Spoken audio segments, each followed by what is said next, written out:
Baik, ini ada pertanyaan dari salah seorang rakyat Indonesia, yaitu dengan akun ria_1930.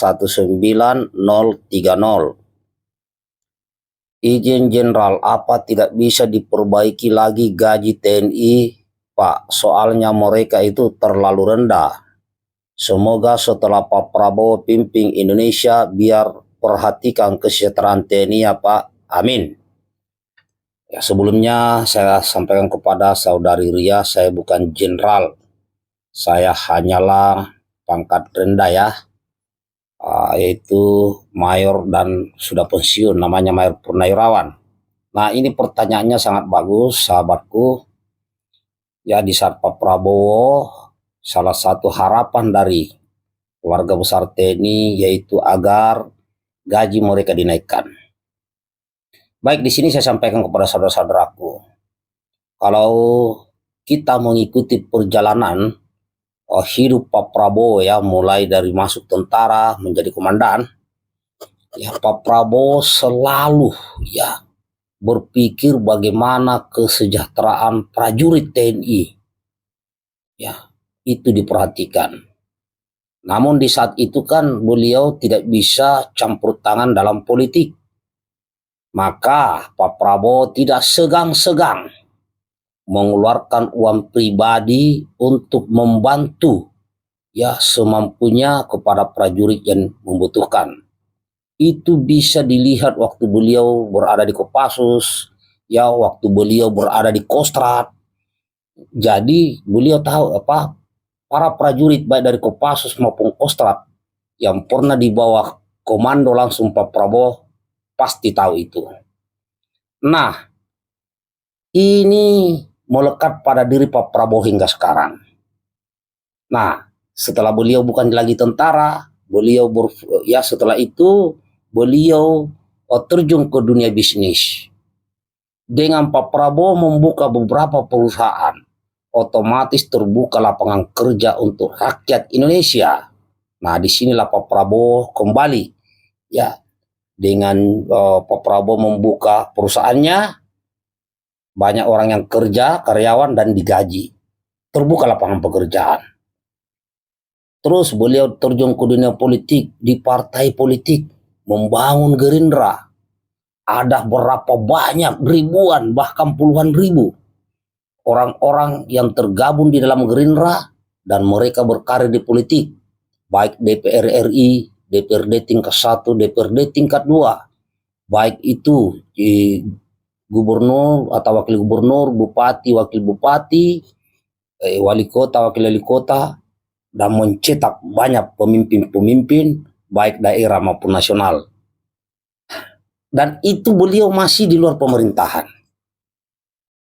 Nah, setelah beliau masuk kepada pemerintahan dan terpilih menjadi presiden kita yang ke-8, Presiden Republik Indonesia, saya berkeyakinan bahwa Pak Prabowo akan jauh lebih besar lagi berbuat untuk bangsa dan negara. Ya, yang salah satu di dalamnya adalah kesejahteraan TNI maupun Polri, PNS, ya swasta, ya buruh, tani, dan semuanya. Kenapa? Seorang presiden mampu menggerakkan semua potensi-potensi yang ada di negara kita. Ya, itu seorang presiden. Artinya Pak Prabowo akan jauh lebih berbuat yang terbaik untuk negara ini. Ya kalau yang dulu-dulu kan bagian-bagian kecil saja ya, karena memang disitulah jangkauan Pak Prabowo. Ya waktu jadi TNI hanya menjangkau TNI, ya waktu di partai hanya menjangkau di Partai Gerindra. Nah sekarang menjangkau seluruh Indonesia. Jadi harapan kita, kawan, kita doakan saja Pak Prabowo sehat, panjang umurnya dan lancar terus rezekinya, termasuk wakilnya ya Mas Gibran. Ya, karena cita-cita Prabowo untuk mensejahterakan seluruh Indonesia, ya termasuk TNI maupun Polri maupun PNS, maka Pak Prabowo pasti sudah memikirkan bagaimana caranya. Nah, salah satu untuk menuju ke sana, Pak Prabowo mengusung program hilirisasi sumber daya alam. hilirisasi potensi-potensi yang bisa dihilirisasi di negeri ini. Itu adalah salah satu cara untuk bisa mendapatkan uang yang lebih banyak negara kita, maka secara otomatis ya gaji-gaji abdi negara, baik TNI, Polri, PNS, ya para karyawan akan meningkat, para pedagang akan meningkat juga, ya akan meningkat. Karena apa? Jika gaji para abdi negara naik, maka otomatis para pedagang juga akan laku barangnya dan naik. Para petani juga demikian, para nelayan, dan semuanya. Bagaimana mereka yang sudah tidak mampu bekerja dan mungkin yang belum bekerja dan tidak mampu bekerja karena dia masih balita atau mungkin sudah nenek jompo dan sebagainya, itu sudah disiapkan semua dengan melalui makan bergizi gratis bagi anak-anak sekolah. Ini juga meringankan beban orang tua, ya, makan gratis bergizi kepada anak-anak sekolah, kepada ibu-ibu hamil. Tentunya ini untuk jangka panjang, ini investasi jangka panjang buat negeri ini. Itulah kita akan menuju ke bangsa yang besar. Indonesia Emas 2045 itu disiapkan dari sekarang. Ya. Maka itu jangan ragu kawan, kita dukung semua program-program, semua visi misi pemerintahan ya Prabowo Gibran, kita harus mendukung. Tidak perlu lagi membuat yang aneh-aneh. Dan bagi saudara-saudaraku yang sekiranya mungkin belum mendapat perhatian, ya, perhatian khusus karena ketidakmampuan, mudah-mudahan ke depannya saudaraku bisa dapat.